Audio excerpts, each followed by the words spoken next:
नमस्कार दोस्तों, आप सभी का स्वागत है एबी प्लस टीवी में। मैं हूं अमित बुडानिया और आप देख रहे हैं हमारा विशेष कार्यक्रम नॉलेज कॉर्नर। इस कार्यक्रम का आयोजन नियमित सोमवार से शनिवार को शाम 4 बजे किया जाता है। इस कार्यक्रम का उद्देश्य है यूपीएससी और आरएस की परीक्षा के अंतर्गत जितने भी करंट अफेयर्स के मुद्दे चर्चा में रहते हैं उन मुद्दों पर एक विस्तृत रिपोर्ट तैयार करना। हालांकि हम ये सुनिश्चित करते हैं कि इस दौरान एक ऐसी रिपोर्ट तैयार की जाए जो परीक्षा हेतु संपूर्ण जानकारी उस विषय की आपके साथ साझा की जा सकती हो। जब हम लोग इस रिपोर्ट की बात करते हैं तो इसमें हम लोग परीक्षा के अंतर्गत आने वाले सभी आयामों पर चर्चा करते हैं। तो आज जिस मुद्दे पर हम लोग चर्चा करने जा रहे हैं वो है सिंधु जल संधि। हम लोग इंडस वाटर ट्रीटी की बात करेंगे तो संपूर्ण विश्व इस जल संधि का कायल है। वह इसका उदाहरण संपूर्ण विश्व में दिया जाता है। विश्व बैंक की मध्यस्थता से संधि हस्ताक्षर हुई थी। आजाद भारत की यह पहली संधि थी, लेकिन यही वो प्रमुख संधि है जो भारत पाकिस्तान में अन्य जल विवाद का भी कारण है और अन्य विवादों को भी जन्म देती है। हालांकि भारत का पक्ष इस संधि पर अधिक मजबूत है। जब यह संधि हस्ताक्षर हुई थी तो भारत इतना खुश नहीं था, क्योंकि तत्कालीन प्रधानमंत्री पंडित नेहरू पर यह आरोप है कि जल्दबाजी में उन्होंने ये संधि हस्ताक्षर कर दी थी और उनका जो प्रमुख कारण था वो भाखड़ा नागल बांध को लेकर अत्यधिक उत्तेजित थे। इसलिए प्रशासनिक स्तर पर इस तरीके की चर्चाएं चलती हैं कि प्रधानमंत्री ने जल्दबाजी में संधि पर हस्ताक्षर किया। यदि हम नियमों की बात करें तो नियमों की भी पालना करते हुए भारत यदि संधि के तहत मिलने वाले संपूर्ण पानी का प्रयोग करता है तो पाकिस्तान की अर्थव्यवस्था नाजुक हो सकती है, जिसका उदाहरण हमें कुछ दिनों पहले प्रधानमंत्री नरेंद्र मोदी के द्वारा किशनगंगा बिजली परियोजना के उद्घाटन करने से पाकिस्तान की तरफ से जो ऐतराज प्रकट किया गया था उससे ये प्रमाणित हो जाता है।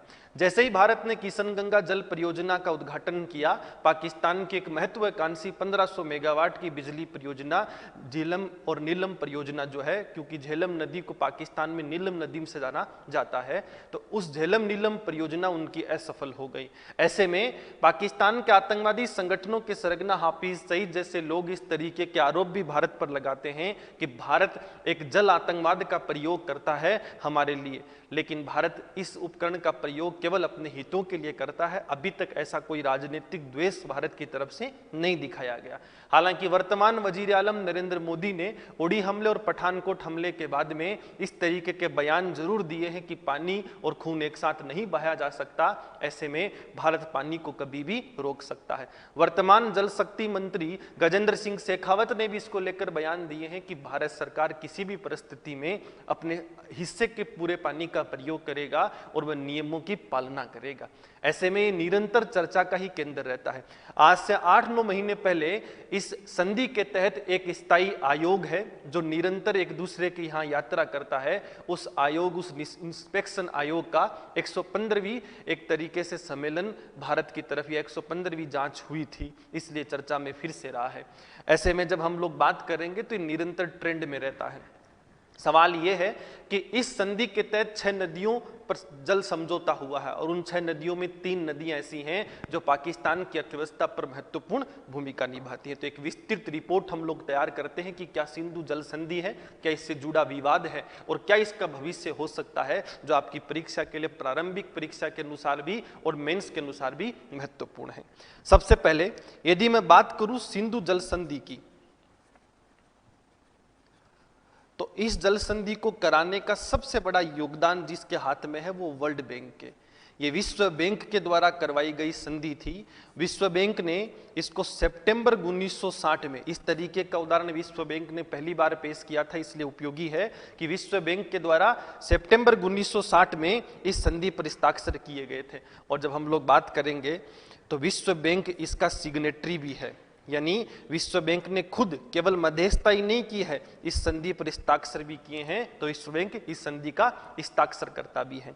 दूसरी तरफ जब हम लोग बात करेंगे तो इस संधि के तहत 6 नदियों के जल बंटवारे को लेकर समझौता हुआ। 6 नदियों के को लेकर इसमें जल बंटवारा हुआ। इस संधि के तहत एक विशेष प्रावधान ये दिया गया है, वो ये है कि इस संधि के तहत एक स्थायी कमीशन होगा जिसको हम लोग स्थायी सिंधु आयोग कहेंगे, जिसका काम होगा इस संधि से जुड़े जितने भी विवाद हैं उन विवादों का निपटारा करना और निरंतर वो एक दूसरे के साथ इन विवादों का सहयोग करेंगे। इसके अलावा जब मैं बात करूं तो ये संधि 9 साल के नेगोशिएशन के बाद में हस्ताक्षर हुई थी। 1951 पर इस पर चर्चा शुरू हुई और उसके बाद 1960 में जाकर इस संधि पर हस्ताक्षर हुए। भारत की तरफ से पंडित नेहरू जो तत्कालीन प्रधानमंत्री थे और पाकिस्तान की तरफ से उनके राष्ट्रपति अयूब खान ने इस संधि पर हस्ताक्षर किए थे। जब हम लोग इस संधि की बात करते हैं तो ये इस संधि में एक ऐसा प्रावधान भी रखा गया है कि दोनों जो राष्ट्र होंगे, जो दोनों सदस्य होंगे, वो एक ऐसी व्यवस्था को सुनिश्चित करेंगे जिसमें 2 इंस्पेक्शन टीम होंगी जो निरंतर 5 साल में एक बार, हालांकि ये बाध्यकारी है कि 5 साल में एक बार वो एक दूसरे के यहां यात्रा करेंगे और उन यात्राओं को कर कर वो ये सुनिश्चित कर सकते हैं कि संधि की पालना हो रही है। इसके अलावा जब भारत की बात की जाए तो भारत इस संधि से हस्ताक्षर करने के कुछ समय बाद, या कहूं कि नेहरू की सत्ता समाप्त होने के बाद, भारत इस संधि से खुश नहीं था, क्योंकि भारत का यह मानना था कि एक तरीके से गैर संतुलित नदी है, समझौता है, जिसमें पाकिस्तान को अधिक पानी मिला है भारत की तुलना में। जब मैं इन 6 नदियों की बात करता हूं तो आप मैप में स्क्रीन पर देख रहे होंगे कि 6 नदियों में से जो पश्चिमी नदियां हैं, पश्चिमी नदियों की बात करूं तो सिंधु, झेलम और चेनाब, ये 3 नदियां जो हैं ये पाकिस्तान को इस संधि के तहत दी गई हैं और 3 नदियां जो हैं वो भारत को मिली हैं, सतलज, रावी और व्यास। तो ऐसे में जब सिंधु जल संधि की मैं बात करता हूं तो सतलज, रावी और व्यास पर तो संपूर्ण 100% नियंत्रण भारत का है, भारत उनके संपूर्ण पानी का प्रयोग कर सकता है। लेकिन जो 3 नदियां हैं, सिंधु, चेनाब और झेलम, इसको लेकर एक निर्णय लिया गया कि भारत जो है वो केवल 20% पानी का ही प्रयोग कर सकता है और 80% पानी जो है वो जिसको दिया गया है वो पाकिस्तान को। तो सिंधु नदी की जब मैं बात करूंगा तो उसका 80% पानी का प्रयोग जो है वो पाकिस्तान कर सकता है, भारत केवल 20% पानी का ही प्रयोग कर सकता है इस संधि के अनुसार में। और इस हालांकि एक अपवाद जरूर है कि भारत गैर उत्पादन के कार्यों में, अब बहुत से कंफ्यूजन है तो बहुत अच्छे से चीजों को सुनने की आवश्यकता है कि इस संधि में एक अपवाद है, वो अपवाद ये है कि गैर उत्पादन के कार्यों में भारत इस संधि का प्रयोग कर सकता है, इन नदियों का भी प्रयोग कर सकता है। यानी जो 3 नदियां पाकिस्तान के हिस्से में हैं उनके पानी का प्रयोग भारत केवल गैर उत्पादन के कार्यों में कर सकता है। यहां गैर उत्पादन का क्या तात्पर्य है कि भारत उस पानी को कृषि के क्षेत्र में प्रयोग ले सकता है, भारत उस पानी को घरेलू कार्यों में प्रयोग ले सकता है, भारत उस पर बिजली परियोजनाएं भी चला सकता है। यह भी बहुत जानने का विषय है क्योंकि बहुत से लोग इस पर भी अपवाद रखते हैं।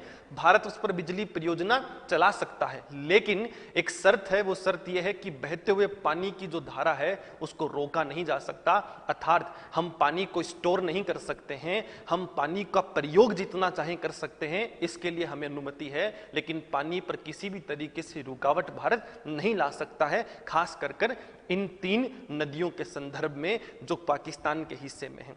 इसके साथ साथ विश्व बैंक ने एक ऐसा प्रावधान भी किया कि इसके तहत इन नदियों पर बांधों का निर्माण किया जा सकता है और उन बांध के निर्माणों के लिए विश्व बैंक के जो सदस्य राष्ट्र होंगे वो वित्तीय सहायता देंगे। इनके तहत पाकिस्तान के अंदर कुछ इस तरीके के प्रावधानों का भी संचालन किया जाता है।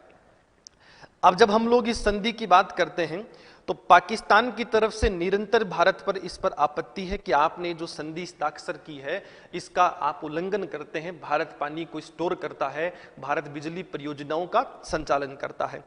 5 वर्षों में एक बार अवलोकन करने की अनुमति होती है, उस दौरान भारत पर आरोप है कि आप सारी व्यवस्थाओं को सुनिश्चित रख पाते हैं। हालांकि पाकिस्तान का यह आरोप पूरी दुनिया में एक मजाक का विषय है, क्योंकि ऐसा संभव नहीं है कि उस दौरान हम बांध या जितना भी पानी हमने स्टोर किया हो पाकिस्तान के आने के दौरान हम छोड़ देते हैं या उसको गायब कर देते हैं। इसलिए विश्व स्तर पर भी पाकिस्तान की आलोचना इसको लेकर होती है। हालांकि जब भारत की स्थिति देखोगे तो भारत कुछ हद तक इस संधि के साथ नाखुश है और इसलिए बीच बीच में कुछ विवाद उत्पन्न होते रहते हैं।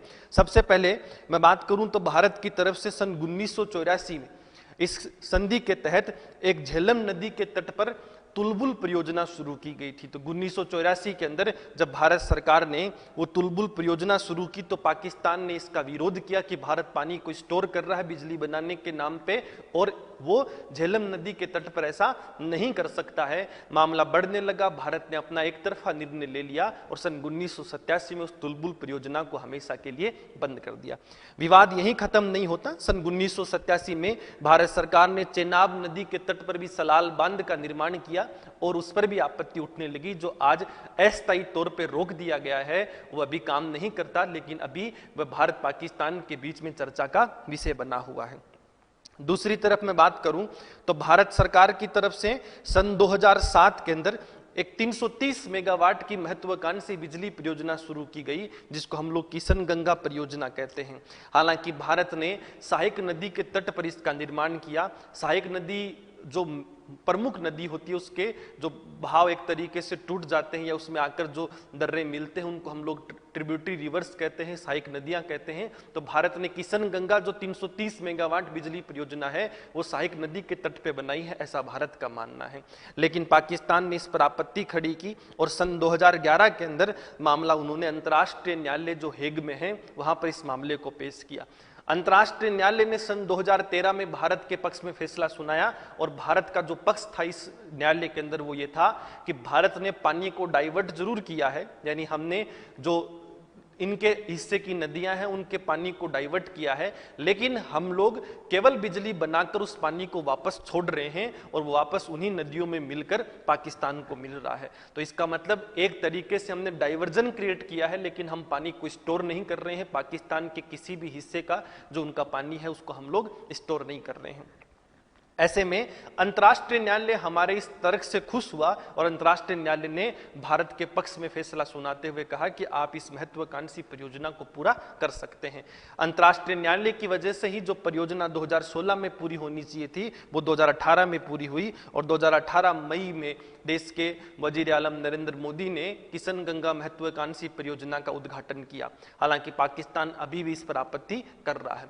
पाकिस्तान की तरफ से आपत्ति करने का जो प्रमुख कारण है वो यह है कि उनकी चीन के सहयोग से एक महत्वाकांक्षी परियोजना थी जिसको हम लोग नीलम झेलम परियोजना कहते हैं। 1500 मेगावाट की बिजली परियोजना की वो निर्माण करने की सोच रहे थे, लेकिन वह परियोजना बनने से पूर्व ही भारत के 330 मेगावाट बिजली परियोजना के एक अंग ने उनकी स्थिति को नाजुक कर दिया और वो जो उनकी परियोजना है वो पूरी अब नहीं हो सकती है। अंतर्राष्ट्रीय कोर्ट ने हालांकि ये सुनिश्चित किया था कि 12 क्यूबिक मीटर पर सेकंड जो पानी होगा वो भारत सुनिश्चित करेगा, लेकिन भारत जब संतुष्ट नहीं हुआ तो भारत के सेटिस्फैक्टरी जो क्वेश्चन था उसके अंदर अंतर्राष्ट्रीय न्यायालय ने अपना फैसला बदल दिया और अंतर्राष्ट्रीय न्यायालय ने अंतिम फैसला जो दिया वो ये है कि भारत ये सुनिश्चित करेगा कि उस नदी के अंदर कम से कम 9 मीटर क्यूबिक पर सेकंड पानी का स्तर बना रहे। इस स्तर से 1500 मेगावाट की बिजली परियोजना संचालित नहीं की जा सकती है, इसलिए पाकिस्तान खुश नहीं है इस संधि के साथ या इस तरीके के निर्णयों के साथ। आरोप तो भारत की तरफ से भी है कि जब हम लोग 1960 की संधि की बात करेंगे तो उस दौरान तकनीकी स्तर अलग थे, बांध निर्माण की प्रक्रियाएं अलग थी और उस दौरान हो सकता है कि समझौते उस स्थिति के अनुसार हुए थे, वर्तमान आधुनिक परिस्थितियों के अनुसार नहीं हुए।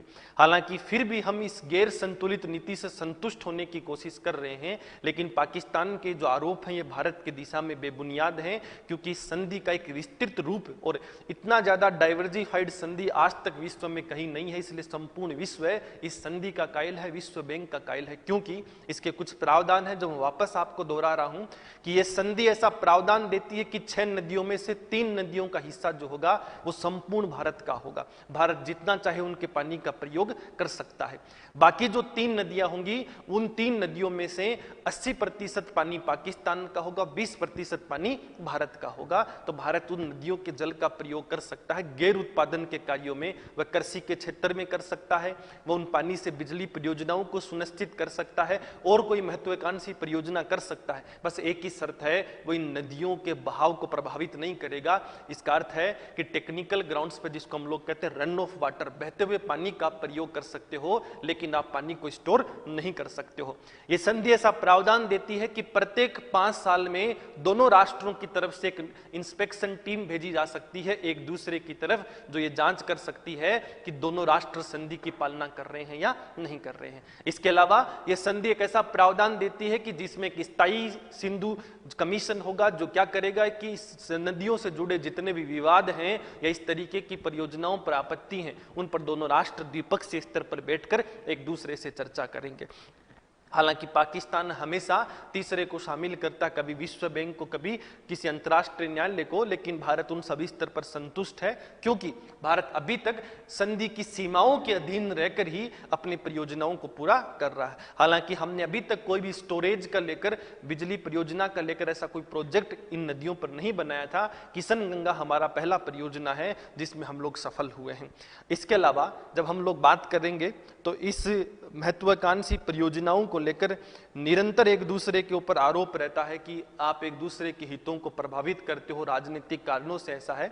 पर भारत का ऐसा मानना है कि हम इस तरीके की कोई भी आयाम को बढ़ावा नहीं देते हैं। तो अंतिम तौर पर निष्कर्ष जो है वो यह है कि भारत इस नदी की, इन समझौते संधि के जो नदियां हैं उन नदियों का यदि संधि के अनुकूल भी प्रयोग करता है तो भारत के लिए हितकारी होगा। और बहुत से लोग कहते हैं कि हमें पानी रोक देना चाहिए, पर भारत की वैश्विक छवि को देखते हुए भारत को ऐसा कभी भी नहीं करना चाहिए, क्योंकि आंकड़ा कहता है कि जो भारत का हिस्सा है उसका भी भारत अभी 93 से 94% ही प्रयोग करता है, शेष 6% का भी हम प्रयोग कर सकते हैं। वर्तमान में चर्चा में भी इसीलिए है कि वर्तमान जल शक्ति मंत्री जो हैं उन्होंने यही घोषणा की थी कि जो हमारे हिस्से का पानी है 1-1 इंच पानी भारत प्रयोग लेगा और उसको हम लोग हरियाणा, पंजाब और राजस्थान के क्षेत्रों में डाइवर्ट करेंगे ताकि उस पानी का हम लोग कृषि के क्षेत्र में प्रयोग कर सकें। और पाकिस्तान को इन्हीं सब पर आपत्ति है। बहुत सी परियोजनाएं ऐसी हैं जो दोनों राष्ट्रों के बीच में विवाद का विषय थी, लेकिन भारत में से अधिकतर परियोजनाओं को हम स्थायी या अस्थायी तौर पर बंद कर चुके हैं। केवल अभी किशन गंगा बिजली परियोजना जो एक महत्वाकांक्षी बिजली परियोजना है वही सुचारू रूप से काम कर रही है। तो हम लोग ये कह सकते हैं निष्कर्ष के तौर पर कि भारत इस संधि की सीमाओं में रहकर भी अपने हितों को सुनिश्चित कर सकती है और धैर्यहीन पाकिस्तान पर एक अपना व्यापक नियंत्रण कायम कर सकती है, उन्हें घुटने टेकने को मजबूर कर सकती है। इस तरीके की परीक्षा उपयोगी संबंधित टॉपिकों की जानकारी के लिए देखते रहिए AB+ TV। क्या आप सभी लोग रीट की तैयारी करना चाहते हैं और आप इंतजार कर रहे हैं कि कब लॉकडाउन खत्म हो और कब कोचिंग खुलेगी? तो यह आपके शैक्षणिक कैरियर की सबसे बड़ी भूल हो सकती है। हो सकता है कोचिंग खुलने में और अधिक समय लगे और एग्जाम की लगभग जो डेट है वो घोषित हो चुकी है। ऐसे में अब आपके पास एक बेहतरीन विकल्प है कि आप घर बैठकर अपने एक नए क्लासरूम को तैयार कर सकते हैं। जैसा आप एक कोचिंग के क्लासरूम के दौरान जितना सहज महसूस करते हैं उससे अत्यधिक सहज महसूस करने वाले हैं आप इस ऑनलाइन क्लास वाला के प्लेटफॉर्म पे। हम लोग आ रहे हैं 25 तारीख से राजस्थान के साथ साथ सीकर की सर्वश्रेष्ठ टीम को लेकर, जिसमें हम लोग आपको नियमित 4 घंटे लाइव क्लासें देंगे। आपके सामने एक विकल्प होगा कि आप उस क्लास को 2 बार रिवीजन के लिए देख सकते हैं। इसका सबसे बड़ा फायदा यह है कि यदि आप लाइव नहीं देख पाए या किसी कारण से आप उस कक्षा का आनंद नहीं ले पाए तो आप उसको कभी भी 2 बार देखने का विकल्प आपको मिलेगा। और सबसे बड़ी बात है, जब हम लोग फीस की बात करेंगे तो वही गुणवत्तापूर्ण चीज जो सीकर शहर में आने के बाद आपको 15 से 20 हजार रुपए में मिलेगी वो हमारे प्लेटफॉर्म पे मात्र 3000 में मिलेगी। वैसे तो बहुत भ्रम है ऑनलाइन को लेकर कि इसमें आनंद नहीं आता, सवाल नहीं पूछ सकते हैं, इंटरनेट की अत्यधिक आवश्यकता होती है। तो मैं आपको विश्वास दिलाता हूं कि हमारा प्लेटफॉर्म एक ऐसा प्लेटफॉर्म है जितना YouTube पर आपको इंटरनेट की आवश्यकता होगी उससे भी कम इंटरनेट की आवश्यकता होगी। प्लस लाइव क्लास का मतलब है आप जैसे एक मैसेज करते हैं वैसे क्लास देखते समय हमारे किसी भी मेंटर से अपने सवाल पूछ सकते हैं, उससे रूबरू हो सकते हैं। और सबसे बड़ी बात है उसी पैटर्न पे हम लोग पढ़ाएंगे जिस पैटर्न पे आपको एक क्लासरूम के दौरान शिक्षा दी जाती है।